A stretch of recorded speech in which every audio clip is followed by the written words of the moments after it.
இலங்கை மக்களால் பெரும் எதிர்பார்ப்போடு ஜனாதிபதியாக தெரிவு செய்யப்பட்டுள்ளார் அனுரகுமார திசாநாயக்க. இந்த வெற்றியின் ஊடாக ஜனாதிபதி அனுரகுமார திசாநாயக்க இந்த நாட்டின் அரசியலில் தனி இடம் பிடித்திருக்கிறார். அத்தோடு சுதந்திர இலங்கையின் அரசியல் வரலாற்றின் திருப்பு முனைக்கும் அவர் வித்தோன்றியுள்ளார். இதனூடாக நாட்டின் புத்தெழுச்சிக்கும் மறுமலர்ச்சிக்கும் அவர் வழிவகுத்திருக்கிறார். அனுரகுமார திசாநாயக்கவின் வெற்றியினூடாக இந்த நாடு சுதந்திரம் அடைந்தது முதல் இற்றை வரையும் நடைமுறையில் இருந்து வந்த கட்சி அரசியல் முறைமைக்கு மாற்றமாக வித்திடப்பட்டிருக்கிறது. 1968 நவம்பர் மாதம் 24 வடமத்திய மாகாணத்தில் உள்ள அனுராதபுரம் மாவட்டத்தின் தம்புத்தேகமவிற்கு அருகிலுள்ள மிகவும் பின்தங்கிய கிராமத்தில் ஒரு தொழிலாளியின் மகனாக திசாநாயக்க முதியன் சலாகி அனுரகுமார திசாநாயக்க பிறந்தார். இவரது தாயார் ஒரு இல்லத்தரசி. ஜனாதிபதி அனுரகுமார திசாநாயக்க தமது கல்வியை தம்புத்தேகம காமினி மகா வித்தியாலயத்திலும் தம்புத்தேகம மத்திய கல்லூரியிலும் பெற்றுக்கொண்டார். கல்வி பொதுதராதர உயர்தரத்தில் கணித பிரிவில் கற்ற இவர் பல்கலைக்கழக பிரவேசத்தை பெற்றார். களனி பல்கலைக்கழகத்தில் கணித பிரிவில் கற்று பட்டதாரியானார். அதே நேரம் பாடசாலை காலம் முதலே மக்கள் விடுதலை முன்னணியுடன் இணைந்து அரசியல் செயற்பாடுகளிலும் அவர் ஈடுபட்டார். அதனூடாக இவர் சொற்ப காலத்தில் தீவிர அரசியல் செயற்பாட்டாளர் ஆனதோடு 1987 முதல் முழுநேர அரசியல் பங்காளரானார். அதே கால பகுதியில் இவருக்கு பேராதனை பல்கலைக்கழக பிரவேசம் கிடைக்கப்பெற்றது. ஆனால் அன்றைய அச்சுறுத்தல் மிக்க சூழலில் பல்கலைக்கழகத்தில் இருந்து அவர் வெளியேறினார்.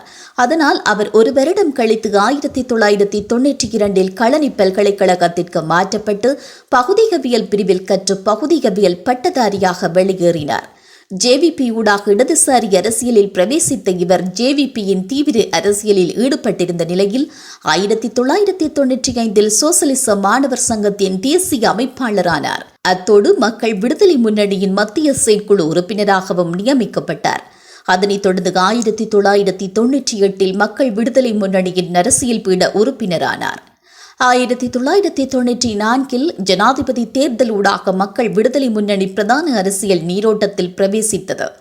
இதனைத் தொடர்ந்து அனுர திசாநாயக்க 2000 நாடாளுமன்ற உறுப்பினரானார்.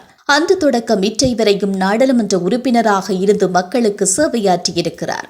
2001 சில நாடாளுமன்ற உறுப்பினர்கள் அன்றைய அரசியலில் இருந்து எதிர்க்கட்சிக்கு சென்றதும் அப்போதைய ஜனாதிபதி சந்திரிகா பண்டாரநாயக்க குமாரதுங்க தலைமையிலான அரசுக்கு மக்கள் விடுதலை முன்னணி நாடாளுமன்ற உறுப்பினர்கள் சிறிது காலம் ஆதரவு நல்கினர்.